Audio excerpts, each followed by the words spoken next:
Hi guys, how are you? I hope you guys are doing well. My name is Arjun and welcome to my YouTube channel. I'll give you a quick introduction about myself. I'm Arjun. I'm a qualified chartered accountant. I got an All India rank 1 in my CA exams. I'm also a CFA charter holder. I've gotten 90 plus percentile across levels. And I've worked with the Boston Consulting Group. I've worked with KPMG. And here I am in front of you guys. Now I've gotten into teaching. What is this channel all about? See, this channel is dedicated to CFA. Okay. I am very close to this course. I feel this course is very good. And यहाँ पे I will be bringing you guys all the content which you guys are going to need. ठीक है, for level 1, level 2, level 3 journey जो भी आप लोगों को चाहिए होगा इस चैनल पे आपको मिलेगा. It's going to be all free. So it's just going to help everyone. Okay. Now today we're going to start with the capsule revision. Sir, ये capsule revision क्या है? Sir, capsule revision is very simple. मैं जो भी आपके level 1, level 2 में जो भी आपके topics हैं वो भी है, जो भी आपके सब्जेक्ट्स हैं उसमें जो भी चैप्टर्स हैं, जो भी इंपॉर्टेंट टॉपिक्स हैं, इंपॉर्टेंट टॉपिक्स माने कि जो टॉपिक्स बहुत बड़े हैं या टॉपिक्स जो ज़्यादा टेस्टेबल हैं, we are going to come here, we are going to discuss them in great depth. They are going to be like revision lectures. And इस वीडियो के अलावा there is no other thing which you will have to refer. आप ये video देख लोगे, exam से पहले देख लोगे, I can give this to you in guarantee. ऐसा एक भी क्वेश्चन नहीं होगा जो आप सॉल्व नहीं कर पाओगे. Everything will be discussed here. आपको इसके अलावा कुछ भी देखने की जरूरत नहीं है. ठीक है सर, वेरी गुड. हम क्या करेंगे सर कैप्सूल रिवीजन में, आपको बता भी देता हूँ. फर्स्ट अपन लोग डिस्कस करेंगे कॉन्सेप्ट्स. ठीक है, मैं बेस से लेके जाऊंगा. जो भी हम लोग कॉन्सेप्ट्स डिस्कस करेंगे, I am gonna assume you guys know nothing about it, तो उसकी आप लोग टेंशन मत लेना. ठीक है, बिल्कुल बेस से हम लोग कॉन्सेप्ट्स लेके जाएंगे. नंबर 2, हम लोग कुछ important questions here and there, जैसे यहाँ पे सेगमेंट रिपोर्टिंग में we are going to do a very important practical question, अपन लोग वो भी ले लेंगे. ठीक है, जो भी नोट्स है, I have made very detailed hand written notes. इन नोट्स के अलावा I can give this to you in guarantee question नहीं आएगा. I take you guys through that. आप लोग ये नोट भी कर सकते हैं, आप ये नोट कर लेना. इसके अलावा कहीं से नहीं आएगा. ठीक है, and also number 4, I obviously take you guys to an annual report as well. अपन आज सेगमेंट रिपोर्टिंग कर रहे हैं. क्या ये सेगमेंट रिपोर्टिंग रियल है नहीं है, that is what we going to discuss. And obviously अपन लोग जानते हैं कि segment reporting is something which is important, होता भी है practically. I will show you कैसे होता है, एग्जैक्टली कैसे होता है. Trust me, we are going to start at zero. By the end of this video 30 to 40 minutes in, there is nothing else which will be required. ठीक है, चलो, okay, lovely. अपन लोगों ने सारा इंट्रोडक्शन कर लिया. Now will start with segment reporting. Sir, very important topic अपना. I need all of your attention. तो अपन लोग अगर बात करें, I am going to do a lot of scribbling here. This is not relevant for you. I will take you guys to the main roads, उस पर सब कुछ लिखा हुआ है. ठीक है, this is just for explanation. अपन लोग बात करते हैं सेगमेंट रिपोर्टिंग. सबसे पहले इसमें क्वेश्चन आता है, सर ये सेगमेंट क्या होता है? क्या होता है सर सेगमेंट? सेगमेंट अगर मैं सिंपली बात करूं, सेगमेंट सर होता है एक business of an entity. Business of an entity, धंधा. क्या काम करते हैं, क्या गुड्स एंड सर्विसेज प्रोवाइड करते हैं, क्या एक्टिविटीज करते हैं. सर, इसका जरूरत क्या पड़ी, अगर मैं बात करूं, एक ना एंटिटी के मल्टीपल बिजनेसेस हो सकते हैं. Business 1, business 2, business 3, business 4, etcetera etcetera, so on and so fourth. तो एक एंटिटी के क्योंकि मल्टीपल बिजनेस हो सकते हैं, तो हम बोलते हैं एक entity is into multiple segments. Need क्या है सेगमेंट की, सेगमेंट रिपोर्टिंग की, will come to that later. पहले समझो सेगमेंट होता क्या है. ठीक है, एक सेगमेंट, एक एंटिटी में अगर मल्टीपल बिजनेसेस चल रहे हैं, मल्टीपल धंधे चल रहे हैं, तो हर धंधे को हम एक सेगमेंट बोलते हैं. सर समझ आया? नहीं सर, नहीं समझ आया, मैं समझाता हूँ आपको. अपन लोग एक ना बहुत अच्छा एग्जांपल लेंगे एंड पूरा सेगमेंट रिपोर्टिंग उससे क्लोज हो जाएगा. ठीक है, आपने कंपनी का नाम सुना है एटर्नल? बताओ, एटर्नल का नाम सुना है? सुना ही होगा. नहीं सुना तो आई टेल यू, पक्का सुना. ठीक है, कोई भी नहीं है जिसे एटर्नल नहीं पता. आपको मे बी नाम नहीं पता होगा. जोमैटो सुना है आपने? हाँ सर, जोमैटो तो सुना ही है, ऑब्वियसली जोमैटो तो सुना होगा. तो क्या हुआ था ना, जोमैटो इज दीपेंद्र गोयल जी की कंपनी है. Obviously one of the most popular companies today, right, for e commerce and for quick commerce etcetera. तो ये जो जोमैटो है, Zomato made a lot of acquisitions. ठीक है, जोमैटो पहले तो सिर्फ रेस्टोरेंट वाले बिजनेस में था, फिर उसने ब्लिंकिट को अक्वायर किया. ब्लिंकिट आपको पता है क्या है? ब्लिंकिट को पहले क्या बोलते थे? आपने नाम सुना होगा ग्रोफर्स का. ग्रोफर्स बहुत पहले होता था, वो नाम चेंज करके it became Blinkit. Anyway, it acquired Blinkit. तो क्या हो गया ना, the company was Zomato and Zomato का भी एक बिजनेस था, ब्लिंकिट का भी एक बिजनेस था, तो कंफ्यूजन हो रही थी. तो इन लोगों ने क्या किया, इन लोगों ने जोमैटो एंटिटी का ही नाम बदल के एटर्नल रख लिया एंड उसके अंडर जोमैटो एक ब्रांड रख लिया. ठीक है, तो नाउ द लिस्टेड कंपनी जो हम लोग बात करते हैं, जो दीपेंद्र गोयल जी की कंपनी है, that is what, that is eternal. अब सर ये एटर्नल क्या क्या काम करती है, मैं बताता हूँ आपको, ये सब आपको पता होगा. ठीक है, then this is very interesting. अगर मैं आपको बात करूँ एटर्नल के 4 बिजनेसेस हैं, आपको पता है there are 4 businesses for Eternal, और ये सब आपको पता है।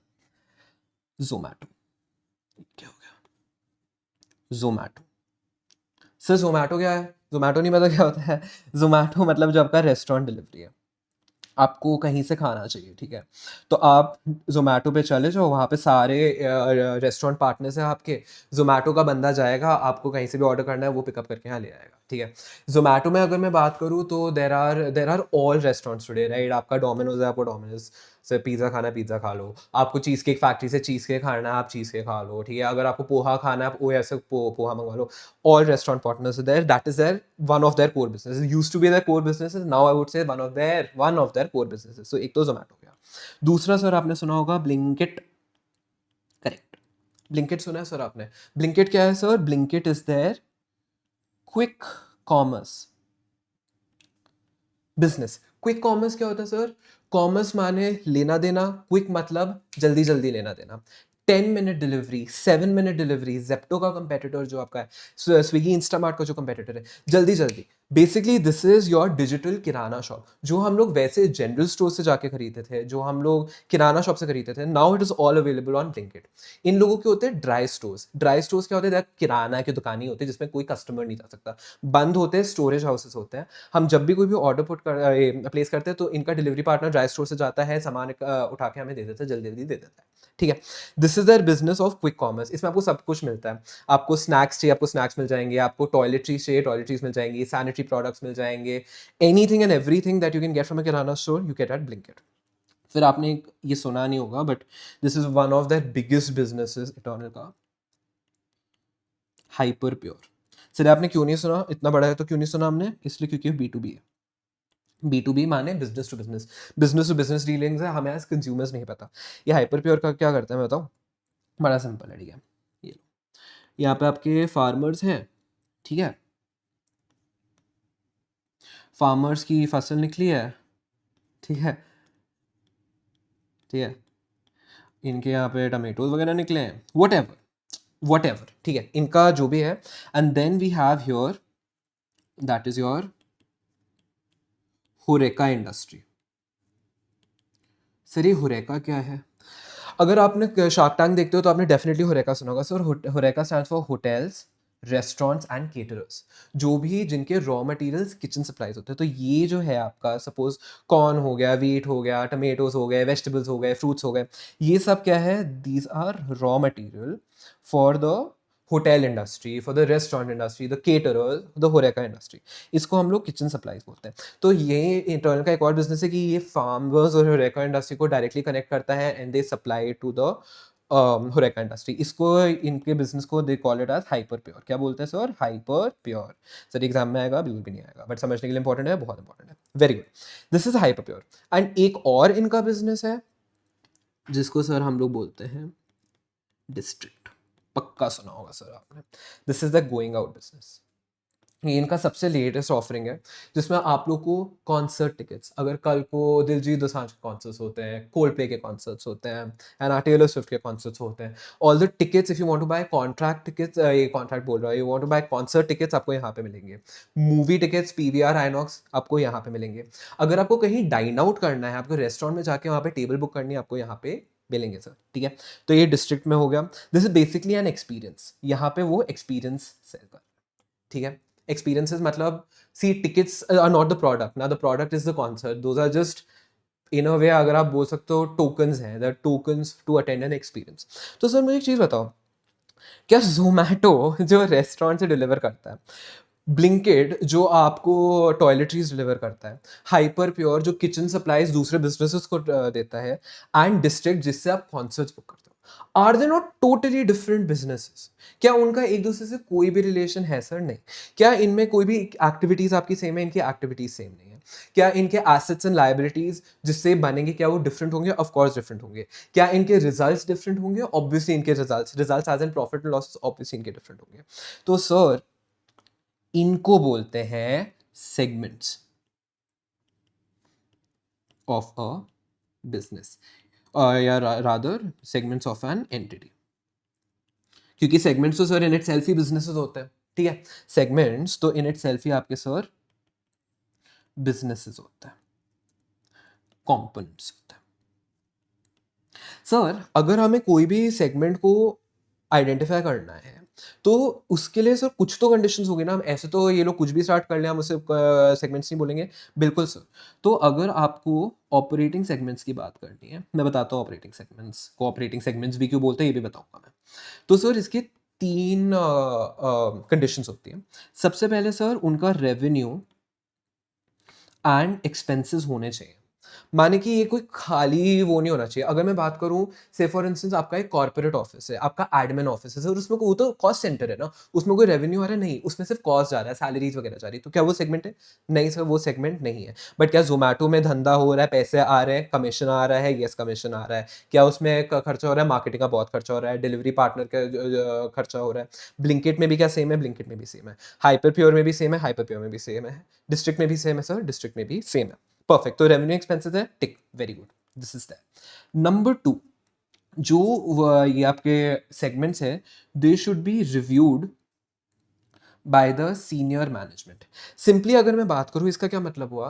जो दीपेंद्र गोयल है, Deepinder Goyal would be interested in Zomato, he should be interested in Blinkit, he should be interested in Hyperpure. अगर दीपेंद्र गोयल इंटरेस्टेड ही नहीं है किसी बिजनेस में, इवन दो वो रन कर रहा है, तो by will this, I will give you an example. Say for instance, hypothetical example, if eternal tomorrow gets into cycle making, ठीक है, वो बाइसिकल्स बेचेंगे, उसका कुछ रेवेन्यू हो रहा, कुछ एक्सपेंसेस नहीं हो रहा, कोई देख नहीं रहा, वो बस चल रहा है, ठीक है। कुछ होता है आपके कैश काउज होते हैं। कैश काउज क्या होते हैं? पहले चलते थे बिजनेसेस, ठीक है। जैसे आईपॉड है, आईपॉड इज यूज, अब तो वो भी नहीं है, used to be a cash cow, कि जब आईफोन्स हो जाए उसके बाद आईपॉड्स की तो जरूरत थी नहीं, बट जो बिक रहे हैं वो बिक रहे हैं, उनकी information nobody is interested in seeing, तो it is not an important part of the business. तो अगर वो है तो वो सेगमेंट ऑपरेटिंग सेगमेंट नहीं है। It must be reviewed by the senior management, जो हमारे केस में दीपेंद्र गोयल जी है। एंड थर्ड हमारे उसमें कंपोनेंट आता है, again mark this is very very important, इसकी सेपरेट, जिसको हम प्यार से डिस्क्रीट बोलते हैं, डिस्क्रीट का मतलब सेपरेट ही होता है, financial information should be available. Obvious सी बात है। मुझे एक चीज़ बताओ, आज आपको लगता है कि दीपेंद्र गोयल जी के पास ज़ोमैटो का फाइनेंशियल इन्फॉर्मेशन नहीं होगी? उन्हें नहीं पता कि ज़ोमैटो स्पेसिफिकली कौन सा एसेट्स लायबिलिटीज़ है, क्या प्रॉफिट लॉसेस है, क्या खर्चे हैं, क्या धंधा हो रहा है? आपको लगता है उन्हें नहीं पता होगा कि हाइपर प्योर के अलग से कौन से डेडिकेटेड एसेट्स वगैरह हैं? अगर मैं आपको बीबी वर्चुअल्स की बात करूँ, तो आज बीबी वर्चुअल्स में हम लोग सीए की क्लासेस देते हैं, सीएस की देते हैं, सीएमए की देते हैं, सीएफए की हम लोग स्टार्ट कर रहे हैं, करेक्ट? तो इसमें आपको क्या लगता नहीं है कि पता होगा कि सीए से कितना रेवेन्यू आ रहा है, या सीएस में कितने एक्सपेंसेस हो रहे हैं, या कितने एसेट्स डेडिकेटेड है टुवर्ड्स ग्लोबल कोर्सेज, राइट? अगर यही नहीं हुआ तो आपका धंधे डिफरेंट कैसे हुए, करेक्ट? तो discrete financial information is very important even for the senior management to evaluate. तो अगर सर आपका कोई भी कंपोनेंट ऑफ द बिजनेस है जिसके रेवेन्यू एंड एक्सपेंसेस अलग है, जिसकी डिस्क्रीट फाइनेंशियल इंफॉर्मेशन अवेलेबल है, and that is being regularly reviewed by the senior management, वो सर आपका ऑपरेटिंग सेगमेंट बन जाता है। ऑपरेटिंग सेगमेंट क्यों? Segment which relates to the operating parts of the business. We know operating होता है कोई भी इंफॉर्मेशन है, फाइनेंशियल होती है, फाइनेंशियल मतलब नंबर्स, ऑपरेटिंग मतलब जो आपकी एक्चुअल कोर बिजनेस एक्टिविटीज होती है। तो क्योंकि ये आपकी कोर बिजनेस एक्टिविटीज है, इसलिए हम इनको ऑपरेटिंग सेगमेंट्स बोलते हैं। Segments, operating segments, same for our purposes. Okay, I quickly take you guys through the notes. हमने सब कवर कर लिया है। डेफिनेशन की आपका क्या होता है? तो ये देखो, अगर मैं बात करूं आपकी ऑपरेटिंग सेगमेंट, इनको ही हम आइडेंटिफाइड सेगमेंट्स, आइडेंटिफाइबल सेगमेंट्स भी बोलते हैं। हमने आइडेंटिफाई किया ना, काफी सेगमेंट्स होते हैं जिनको हम आइडेंटिफाई नहीं करते। जैसे मैंने बोला आपका ये हेड ऑफिस वाला, सिर्फ कॉस्ट सेंटर, उसमें कुछ हो नहीं रहा, right? So these are the ones which we identified based on these three conditions. What is an operating segment? Component of a company which satisfies all of the following conditions. क्या? It generates revenue and expenses, the results are regularly reviewed by the senior management, and discrete or separate financial information is available. अब से इसमें बहुत important point मैं बोल रहा हूँ, ये पक्का एमसीक्यू में आ सकता है। क्या एक कोई कंपोनेंट जिसमें अभी तक कोई भी रेवेन्यू नहीं है, can that be an operating segment? Answer is yes, sir.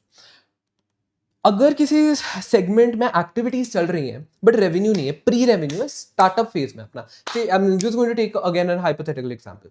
से फॉर इंस्टेंस एटर्नल ने एटर्नल एआई स्टार्ट किया, ठीक है, वो चैट जीपीटी को कंपटीशन दे रहा है, तो will that be considered as a segment? That will definitely be considered as a segment, even though it is not there's no revenue there. Why? Because the other conditions are being satisfied. क्या उसकी discrete financial information available है? Yes. Expenses वगैरह तो हमें पता है, assets वगैरह पता है.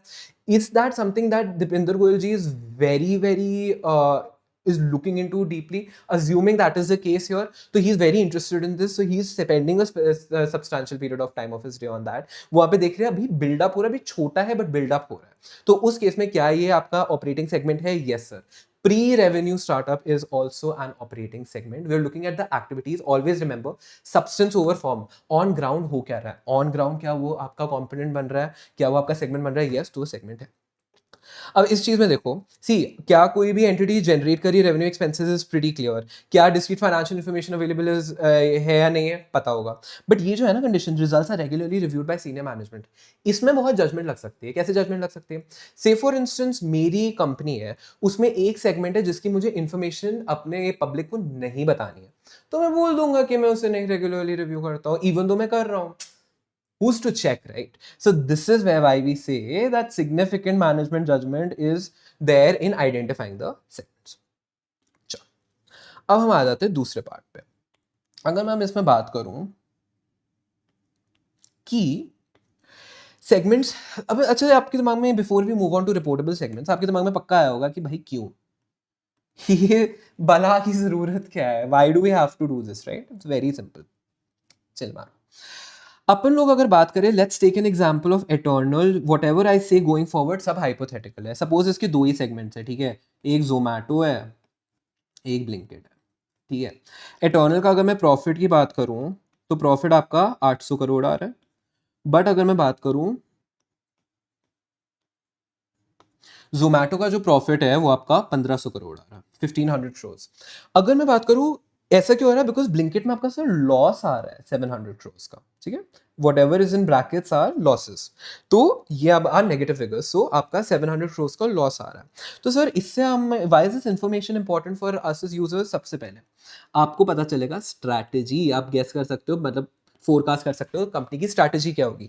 जोमैटो के रिस्पेक्ट में it is a profitable segment, so it will go in an edge it capacity. Same strategies are working, they will build upon it, they will make sure that the marketing is such that आपका growth हो पाए. They have a larger you know जिसे हम बोलते हैं buffer available in respect of increasing their expenses. Whereas when Blinkit is considered ये negative में. तो इसके दो रीजंस हो सकते हैं. या तो वैसे ही मरा हुआ सेगमेंट है, ठीक है? अगर मरा हुआ सेगमेंट है तो बेस्ट स्ट्रैटेजी क्या होगी? डाइवेस्ट करना. डाइवेस्ट करना माने कि बाहर फेंक दो, बाहर से फेंक दोगे वैसे ही 1500 करोड़ का प्रॉफिट हो जाएगा, ठीक है? नहीं तो इफ यू आर एक्सपेक्टिंग कि दिस कैन डू बेटर, तो आप क्या कर सकते हो? कॉस्ट रिडक्शन कर सकते हो कि इसमें आप कॉस्ट कम करोगे सो दैट प्रॉफिट बढ़ जाए. अगर आप को लगता है कि no this is a long term play, long term में ही हो जाएगा, तो कंटिन्यू विद द स्ट्रैटेजी. चलो 3-4 साल और लॉसेस में, अगर आपको लगता है you can wipe out the players and बाद में प्रॉफिटेबल होगा. These are the various ways in which strategies can be built. ये स्ट्रैटेजीज अभी इटर्नल के 800 करोड़ के प्रॉफिट के बेसिस पे नहीं कर सकते हो, बट आप अगर इसको स्प्लिट करके देखो कि बन कैसे रहा है, you can understand the strategy. दूसरा very important part here is forecasting. अब मुझे एक चीज बताओ, अगर एटर्नल को अपन लोग को वैल्यूएशन करनी है, ठीक है? वैल्यूएशन के लिए हम लोग फोरकास्ट करेंगे फ्यूचर रेवेन्यूज, एक्सपेंसेस. फ्यूचर्स को डिस्काउंट करके हम लोग देखते हैं कि ठीक है फ्यूचर अर्निंग पोटेंशियल कितना है, उसके बेसिस पे हम लोग वैल्यू करेंगे, ठीक है? तो अगर मैं इसको फोरकास्टिंग स्लैश वैल्यूएशन की बात करूं, तो अपन लोग इजी बात करते हैं ना, अपन लोग मल्टीपल्स कर लेते हैं. मल्टीपल्स मतलब प्रॉफिट अगर किसी एंटिटी का इस इंडस्ट्री में 1 का प्रॉफिट हो तो उसकी वैल्यूएशन से फॉर इंस्टेंस 5 रुपीज होती है, ठीक है? Profit multiple is 5 times of the profit company की वैल्यू हो जाती है. तो इस हिसाब से तो इंटू 5 कर लो, तो इसकी वैल्यू आपकी 4000 करोड़ है कंपनी के टर्नल की. But is that correct? No, this is not correct. Why? Because Zomato is in profits but Blinkit तो लॉसेस में है ना. अगर हम जोमैटो को फोरकास्ट करें, सिर्फ जोमैटो की वैल्यूएशन करें, तो ये तो इंटू 5 आपका 7500 करोड़ की वैल्यूएशन है. बट ये तो आपका लॉसेस में, इसमें क्या नेगेटिव वैल्यू थोड़ी होती है किसी एंटिटी. तो इसके लिए हो सकता है revenue multiple might be better, कि हम रेवेन्यू का देखिए कितने टाइम्स हम लोग ले रहे हैं, ठीक है? हो सकता है discounted cash flow might be better, कि ये फ्यूचर में हो सकता है प्रॉफिट्स में आके कर ले. एंड उसके बाद हम जोमैटो की अलग वैल्यूएशन निकालेंगे, ब्लिंकिट की अलग वैल्यूएशन निकाल के एड अप कर लेंगे. एड अप कर लेंगे तो आपका इटर्नल का वैल्यूएशन चाहिए. तो so for forecasting also we generally do valuations of every segments and we add them up. This is why segment reporting is important. Exam में नहीं आएगा, आप दिमाग में रख लो, काफी है, ठीक है? अब हम लोग बात करते हैं कि सर ये सब तो ठीक है, गुड इनफ, अपन लोग समझ गए सेगमेंट्स क्या होते हैं. बट सेगमेंट्स को रिपोर्ट करना पड़ेगा। रिपोर्टिंग सेगमेंट्स माने कि अपन लोगों को सेगमेंट रिपोर्ट देनी पड़ती है। सेगमेंट रिपोर्ट सर क्या होता है? सेगमेंट रिपोर्ट माने कि आपको अपने फाइनेंशियल स्टेटमेंट्स में, नोट्स में ये सारे सेगमेंट्स की discrete financial information which is available, उसके डिस्क्लोजर्स देने पड़ते हैं। ठीक है, आंसर आता है सर इसमें, सर आता है क्यों मैंने बता दिया। इसमें सर आपके दो पार्ट्स आते हैं। क्या ऑल सेगमेंट्स को हमें रिपोर्ट करना होता है,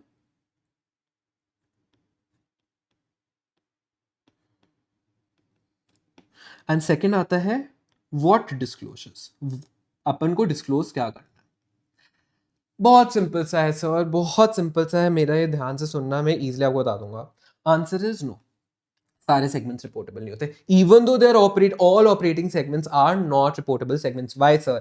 because of the concept of materiality. मुझे एक चीज बताओ, let's go back to Eternal AI का this thing. Very high, Deepinder Goyal ji is very high, it qualifies the concept of a startup, but ये ऑफ ऑपरेटिंग सेगमेंट। बट ये इतना छोटा सा है अभी, इतना छोटा है, पूरे बिजनेस का 1% भी नहीं बनाता। ठीक है, ये पूरे बिजनेस का 1% भी बनाता। इसका रेवेन्यू तो कुछ है ही नहीं, एक्सपेंसेस कोई 10-12 करोड़ के होंगे पूरे मिला के, एसेट्स कोई अपना वही 5-6 करोड़ के होंगे। ठीक है, versus we talking about 10,000 crore का रेवेन्यू, 7,000 करोड़ के एसेट्स, 12,000 करोड़ के एसेट्स। Is it material? क्या हमें एज यूजर्स इसमें कुछ फर्क पड़ेगा? क्या एनालिस्ट को कुछ फर्क पड़ेगा? नहीं पड़ेगा। हेंस इफ वी, अगर हम इतना ज्यादा मटीरियलिटी को बाहर करके सब कुछ रिपोर्ट कर ले, तो इंपॉर्टेंट इन्फॉर्मेशन स्किप हो सकती है। तो हम लोग सारे सेगमेंट्स को रिपोर्ट नहीं करते। हम किनको रिपोर्ट करते हैं? हम सिर्फ रिपोर्टेबल सेगमेंट्स को रिपोर्ट करते हैं। क्या डिस्क्लोजर्स है इसके बाद में बता दूंगा। तो बात आती है सर रिपोर्टेबल सेगमेंट्स। चलिए, रिपोर्टेबल सेगमेंट्स क्या होता है? बड़ी सिंपल सी बात है। रिपोर्टेबल सेगमेंट्स की अगर मैं आपसे बात करूं, तो 3 कंडीशंस आप फुलफिल कर लो, आपके सेगमेंट्स जो है वो रिपोर्टेबल बन जाएंगे। इनको हम लोग प्यार से बोलते हैं क्वांटिटेटिव क्राइटेरिया। क्या sir? Quantitative criteria. First criteria क्या है सर? जो आपका सेगमेंट का रेवेन्यू है, ये होना चाहिए आपका, should be more than equal to 10% of total revenue. Total revenue मतलब एंटिटी का, एटर्नल का पूरा जो भी रेवेन्यू है उसका 10% या ज्यादा होना चाहिए सेगमेंट का रेवेन्यू। दिस इज आपका सर, या मैं इसको अगर इससे लिखूं, इंटरनल प्लस एक्सटर्नल। सर अब ये क्या बला है? सर ये बला कुछ नहीं है, इसे बोलते हैं ट्रांसफर प्राइसिंग। मैं समझाता हूँ। अरे हाँ, आपके पास जोमैटो है, ठीक है, आपके पास ब्लिंकिट है। जोमैटो आगे कस्टमर्स को बेचता है, ठीक है, 500 करोड़ का। बट जो जोमैटो है ये आगे 200 करोड़ का ब्लिंकिट को भी बेचता है। ठीक है, अब मुझे एक चीज बताओ, एंटिटी लेवल पे क्या ये रेवेन्यू रिकॉर्ड होगा? आंसर इज नो, क्योंकि ये जोमैटो के लिए सेल्स है, ब्लिंकिट के लिए परचेज है, मतलब एक्सपेंसेस है। Revenue and expenses set off हो जाएंगे। But if you are just talking from the perspective of Zomato, ठीक है, अपन लोग केवल जोमैटो के देख रहे हैं। जोमैटो के लिए तो सेल है ना, Zomato has made this sale, so Zomato का तो बिजनेस हुआ है ना, करेक्ट? तो इसलिए हम लोग हमेशा, this is known as internal revenue, this is known as external revenue. तो अपन लोग तो जोमैटो के पर्सपेक्टिव से, अपन लोग एक्सटर्नल के पर्सपेक्टिव से तो नहीं देख रहे हैं। हम लोग देख रहे हैं there can be a particular segment of any company. मैं सपोज सेगमेंट ए बात करूं, एनी सेगमेंट बी है, ये सिर्फ सेगमेंट बी को ही सेल करता है, एंड सेगमेंट बी आगे कस्टमर्स को सेल करती है। ठीक है, ये 500 करोड़ की सेल यहाँ पे करता है और ये इसी को ही 500 करोड़ में आगे बेच देता है। तो मुझे बताओ क्या है, और इसका ये सारे रॉ मटेरियल यहाँ से लेता है। तो should we not be reporting this segment? Isn't it big enough? और कुछ है ही नहीं, पूरा मैन्युफैक्चरिंग हब है, होना तो चाहिए ना sir. That is why we look at internal revenue as well and external revenue. तो अपन लोग इसमें क्या करेंगे, अपन लोग पूरी कंपनी का देख लेंगे, पूरी कंपनी का इंटरनल रेवेन्यू, पूरी कंपनी का एक्सटर्नल रेवेन्यू, उसको ऐड कर लेंगे, टोटल रेवेन्यू बन गया। फिर हम सेगमेंट का इंटरनल रेवेन्यू, सेगमेंट का एक्सटर्नल रेवेन्यू से ऐड कर लेंगे, परसेंटेज निकाल लेंगे टोटल रेवेन्यू का, देख लेंगे अगर 10% उससे ज्यादा तो हम इससे रिपोर्ट कर देंगे। प्रैक्टिकल क्वेश्चन मैं अभी इस पे कराऊंगा, just give me 5 minutes, I will take you through all the conditions, then we will do a practical question of this. समझ आया सर? ठीक है, नहीं भी समझ आया तो मैं समझा दूंगा। ठीक है, इसको जरा करो नीचे। फिर सेकंड आपकी कंडीशन क्या है कि जो आपका सेगमेंट के रिजल्ट्स हैं, these should be 10% or more of the total results। ठीक है, सेम चीज है, रिजल्ट्स क्या होता है सर? Profit loss. बट यहाँ पे ना रिजल्ट्स की एक बहुत इंपॉर्टेंट मीनिंग है, बहुत इंपॉर्टेंट है, प्लीज नोट दिस डाउन। मतलब you look at the notes, but this is very important. Okay, what are these results sir? these results are total of, या rather total profit of profitable segments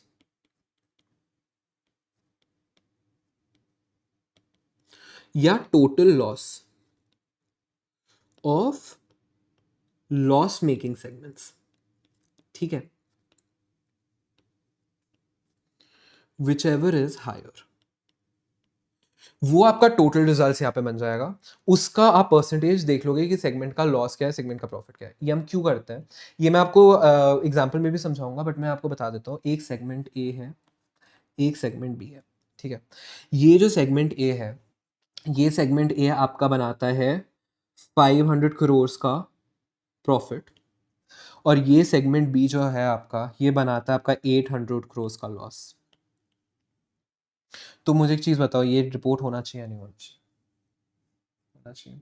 तो इसमें हम लोग क्या करेंगे, अपन लोग आपका टोटल, अगर आप ऐसे लो ना टोटल रिजल्ट, तो आप बोलोगे 300 करोड़ का लॉस है, ये 100% से ऊपर आ रहा है, या हमें नहीं करना चाहिए. ऐसा कुछ नहीं है, नेगेटिव हो रहा है, हम इसमें कुछ नहीं करते. हम लोग लेते हैं, ठीक है, इन दोनों में से हायर कौन सा है, 500 करोड़ है तो 800 करोड़.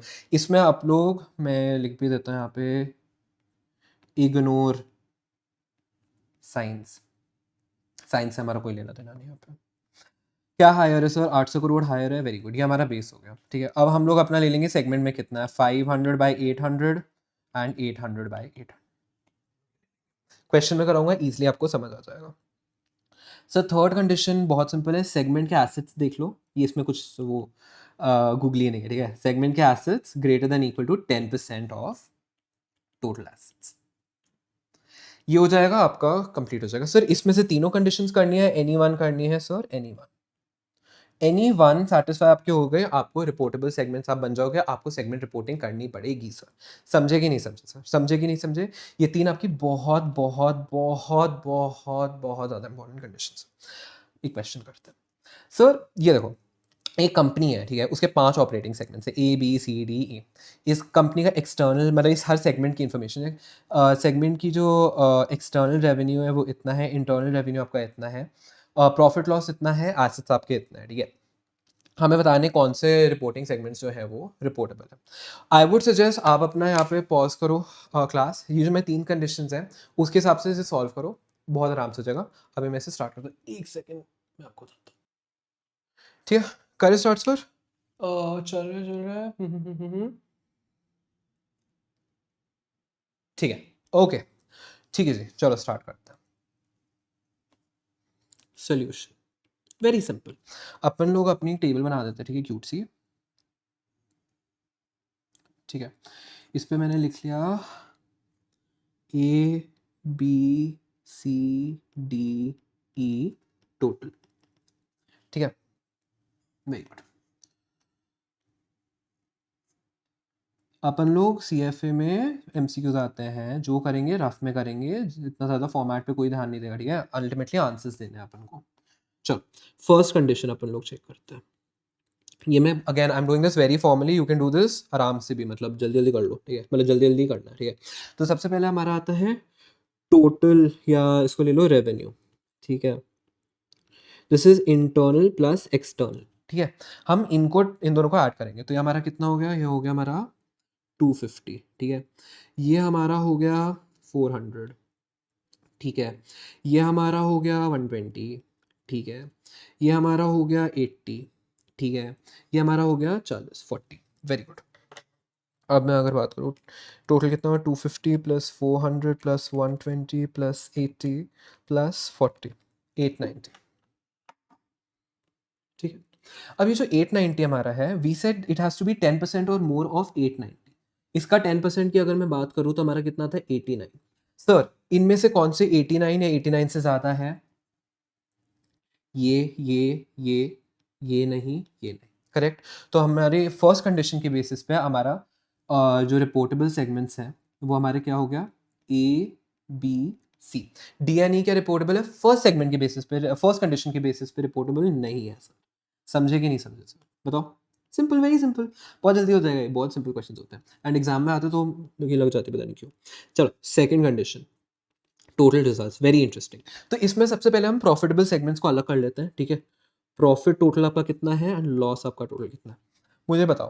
पहले तो ऐसे लिख लेते हैं, पहले 70 का लॉस है, ठीक है।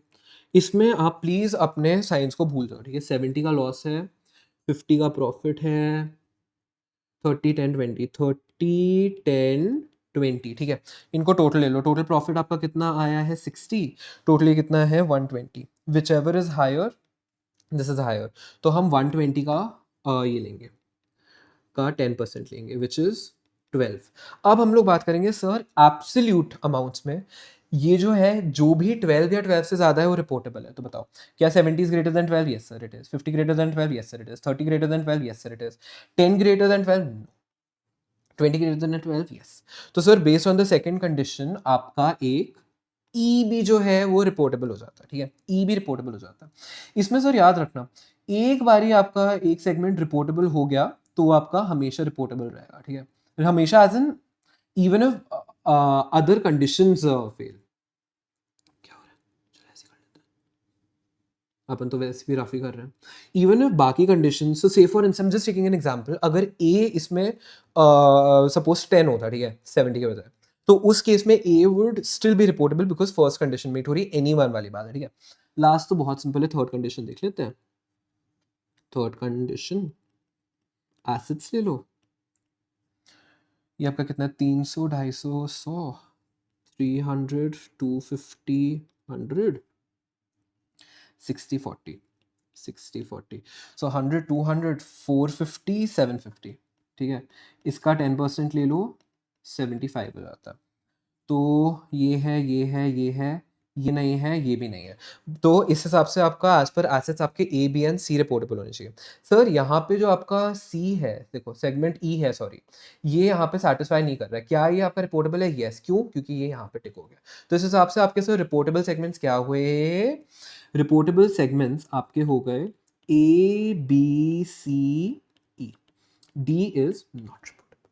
सिंपल, ये 3 क्राइटेरिया है। अब सर इसमें एक और कैच है, इसमें ये कैच है कि सर एक आपका आता है 75% थ्रेशोल्ड। क्या आता है सर? 75% थ्रेशोल्ड। सर बड़ी सिंपल सी बात है, हम जब सेगमेंट्स को रिपोर्ट कर रहे हैं तो वी वांट ना कि इन जो भी आपके यूजर्स हैं उनको सबसे ज़्यादा इन्फॉर्मेशन, प्रॉपर इन्फॉर्मेशन पहुंचे। चाहते हैं या नहीं चाहते सर? ऑब्वियसली चाहते हैं। तो सर इसके लिए देयर इज वन कंडीशन कि जो भी आपके रिपोर्टेबल सेगमेंट्स है, जो आपने 10% कंडीशन से रिपोर्टेबल सेगमेंट्स निकाले हैं, इनका एक्सटर्नल रेवेन्यू, ठीक है, जो कस्टमर्स को कर रहे हैं, दैट शुड बी 75% और मोर, वही मतलब equal to or greater than 75% of the total external revenue. क्यों? ये क्यों है सर ओवरराइडिंग कंडीशन? ऑब्वियसली ना, see we were talking about the fact कि आपके इंटरनल एंड एक्सटर्नल रेवेन्यू हम लोग देख रहे हैं from a segment perspective, but ultimately तो एंटिटी का हम फाइनेंशियल देख रहे हैं ना। तो अगर हम फॉर एनी रीजन हमने जो भी रिपोर्टेबल सेगमेंट्स है उससे आपका एंटिटी के जो एक्सटर्नल, जो एक्चुअल ट्रू रेवेन्यू है जिसे हम बोलते हैं, वो सिर्फ 60% ही आ रहा है, 40% 50% आ रहा है, तो सर उससे फुल फाइनेंशियल पिक्चर तो नहीं आए ना। कम से कम 75% ऑफ ट्रू रेवेन्यू तो रिप्रेजेंट करना चाहिए ना, जो भी आपके सेगमेंट्स हैं। तो ये आपकी कंडीशन आ जाती है। Sir this is the most most most most most important point. लोग क्या करते हैं, लोग 10% कंडीशंस करते हैं, उसके बाद ये चेक नहीं करते हैं। एंड काफी बार ऐसा हो सकता है कि 10% कंडीशन के हिसाब से आपका 75% मीट ना हो। सर 75% मीट नहीं होता तो क्या होता है? मैनेजमेंट की डिस्क्रेशन और ऑपरेटिंग सेगमेंट्स को रिपोर्ट करो। किसको रिपोर्ट करना है? कोई गाइडेंस नहीं है, मैनेजमेंट की डिस्क्रेशन, इनको जितने रिपोर्ट करने करो till the 75% condition gets reached. तो बेसिकली हमारे एग्जांपल में हम लोग हमेशा हमेशा एक चेक करेंगे द 75% थ्रेशोल्ड, कि क्या इन सारे जो है ए बी सी एंड ई, इनका जो एक्सटर्नल रेवेन्यू है, क्या ये ये आपका मीट कर पा रहा है, नहीं कर पा रहा। कैसे करेंगे? ये लो, ए बी सी एंड ई का external, A B C and E का एक्सटर्नल रेवेन्यू देखो, 200 plus 300 plus 100 plus 30 which is 630, ठीक है, 630। एंड आपका टोटल एक्सटर्नल रेवेन्यू के इसमें 50 ऐड कर लो, 680, सॉरी 630 डिवाइडेड बाय 680, तो टोटल एक्सटर्नल रेवेन्यू सर आपका कितना है? 680 है। उसमें से हमारे रिपोर्टेबल सेगमेंट जो हमने चूज किए हैं वो कितने 630 है, तो उनका एक्सटर्नल रेवेन्यू का सम कितना है 630 है।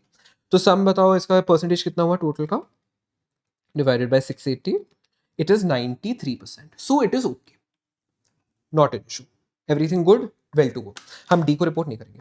Assuming for some reason this came to be 67%, उस केस में सर हमें डी को भी रिपोर्ट करना पड़ता। ठीक है, clear, simple, easy, very good. सबसे important portion of this chapter is closed. I'll just quickly take you guys through the notes as well. Reportable segments की अगर मैं बात करूं, so not all segments are reportable. ठीक है, only those who satisfy the quantitative criteria need to be reported and subject to the 75% criteria. Companies are required to report disaggregated information, जो discrete financial information है, that is information specifically relating to some segments in the notes to accounts. मैंने आपको बताया, मैं आपको अभी दिखाऊंगा भी एनुअल रिपोर्ट पे, as per both IFRS US GAAP दोनों में करना होता है, इन्हें हम बोलते हैं रिपोर्टेबल सेगमेंट्स। फिर हमारा आता है not all segments, businesses, subsidiaries required separate financial segment reporting. Separate disclosures of segments falling below the criteria is not required. ठीक है, अब ये conditions क्या है for a reportable segments? हमने बात किया अगर कोई भी any one of the following quantitative criteria is satisfied. First, segment revenue should be 10% more than equal to 10% of the total revenue, where total revenue is internal plus external.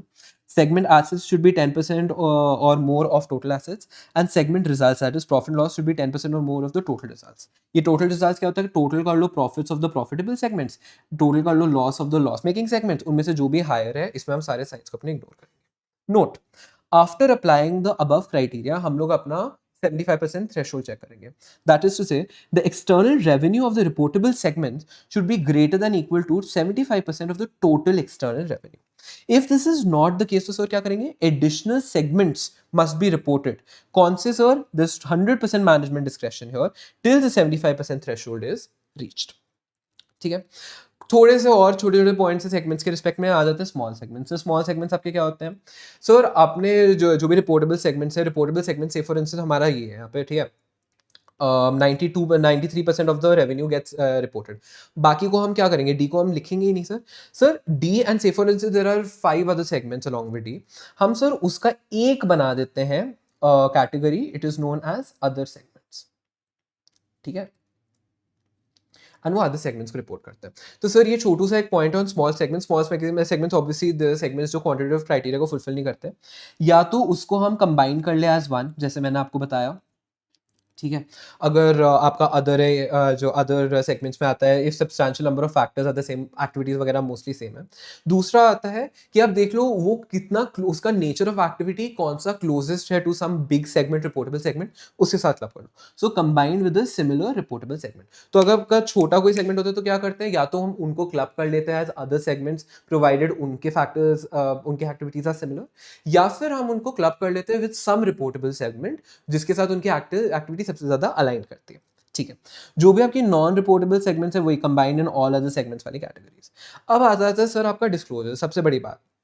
करना क्या है disclosure? हमने सारा इतना बड़ी डिस्कशन की, it comes to disclosures. इससे पहले sir let me quickly take you through the annual report of Eternal. Let me go back to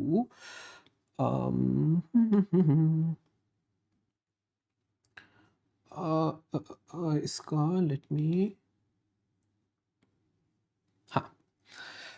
हाँ, so this is the eternal, जो हम लोग तब से एग्जाम्पल ले रहे हैं। एटर्नल का ये आपका एनुअल रिपोर्ट है। ठीक है, एटर्नल जो आपका है, इसमें यहाँ पे देखो, यहाँ पे लिखा है इसके 4 मेन बिजनेसेस क्या है? Zomato, Blinkit, district and Hyperpure. ठीक है, वेरी गुड। अब अगर मैं इसमें बात करूं, इसमें क्या सर आपकी सेगमेंट इन्फॉर्मेशन होगी? पक्का होगी। इधर आओ, टेबल ऑफ कंटेंट्स में हम लोग बात करेंगे इनके कंसोलिडेटेड फाइनेंशियल स्टेटमेंट्स में। ठीक है, कंसोलिडेटेड फाइनेंशियल स्टेटमेंट्स में अगर मैं इनके जाऊं तो देखो, इनकी कंसोलिडेटेड बैलेंस शीट है, कंसोलिडेटेड बैलेंस शीट है, पीएनएल है, कंसोल पीएनएल है। ठीक है, आपका changes statement, equity, cash flow statement, etcetera etcetera etcetera, ये सब आपका आ जाएगा। इसके बाद आपके आ जाते हैं notes, material accounting policies, that is जो आपके नोट्स होते हैं, notes to accounts. Notes to accounts हमें पता है they are an integral part of every financial statement. तो इसमें अगर आप नोट्स में आओ, ठीक है, notes to the consolidated financial statement, तो आपके कहाँ पे होती है सेगमेंट रिपोर्टेड? नोट्स में। अब अगर मैं इसमें आपको बताऊं कि कहाँ पे है, तो आ जाओ सेगमेंट इंफॉर्मेशन, इंफॉर्मेशन आ जाओ, ये देखिए, ये सर आपकी सेगमेंट इन्फॉर्मेशन का डिस्क्लोजर है, जैसे मैंने आपको बोला था what we been starting, same to same app है। व्हाट इज सेगमेंट इन्फॉर्मेशन में अगर मैं बात करूँ, ऑपरेटिंग सेगमेंट सर क्या होता है, they are components of an enterprise with discrete financial information is available, regularly reviewed by the CODM. CODM is a chief operating decision manager, that is basically your senior management, ठीक है।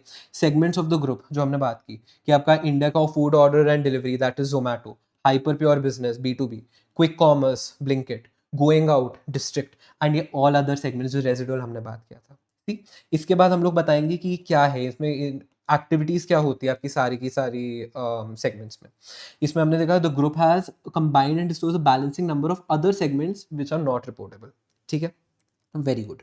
उसके बाद sir ये है आपका actual report of ये जैसे हम बोलते हैं सेगमेंट रिपोर्टिंग की रिपोर्ट।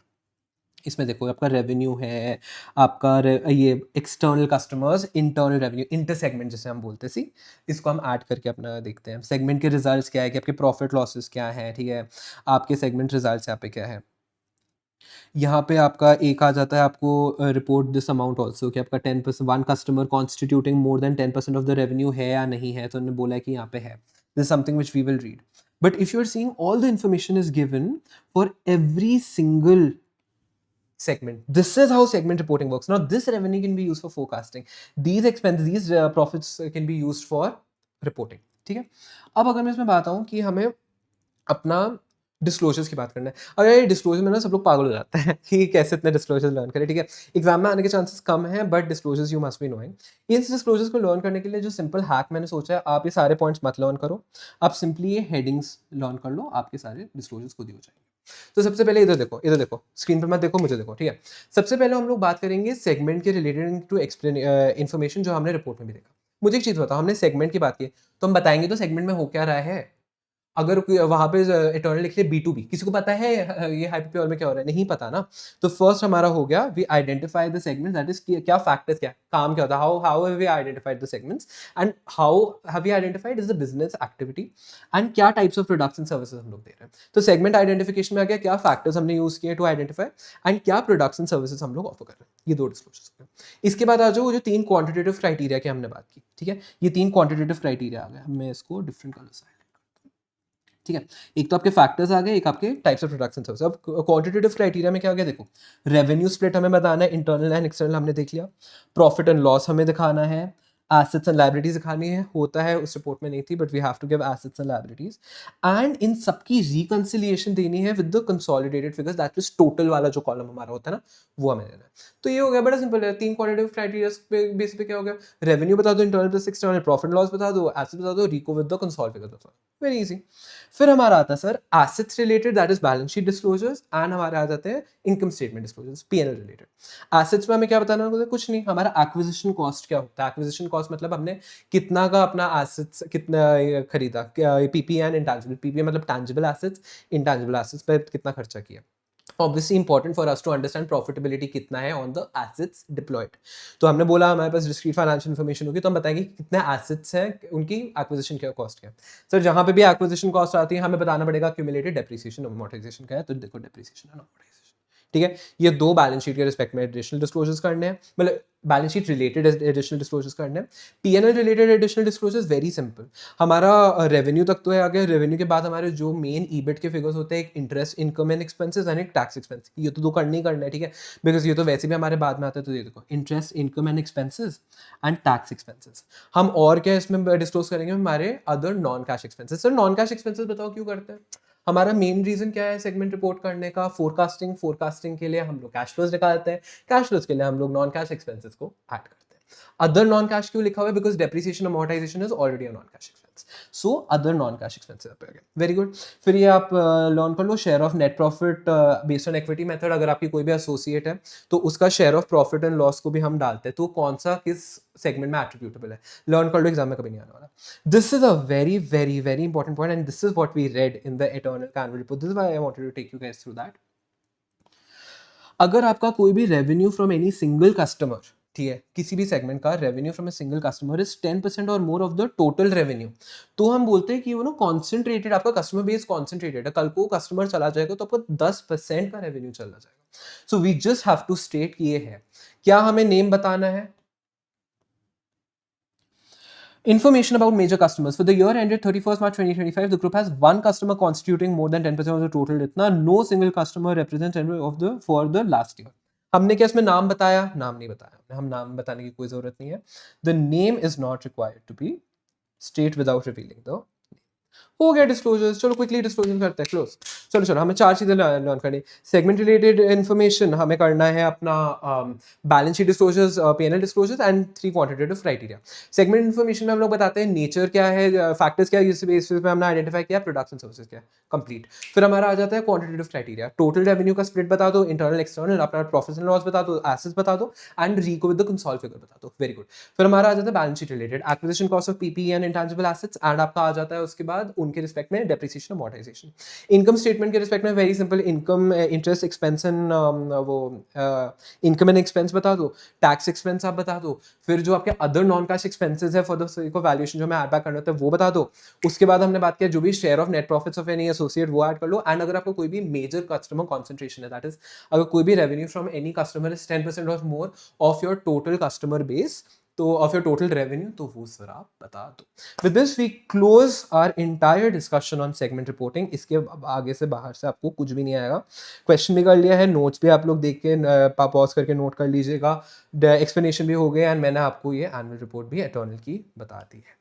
ठीक है, thank you so much for this video. I hope this helped you guys. If you guys like this video, please feel free to like the video, share it with your friends. I will appreciate it a lot. Please comments में बताइएगा what topic you would want me to take next. And if you found this video helpful, if there's any constructive feedback, I'm very happy to take it. And stay tuned.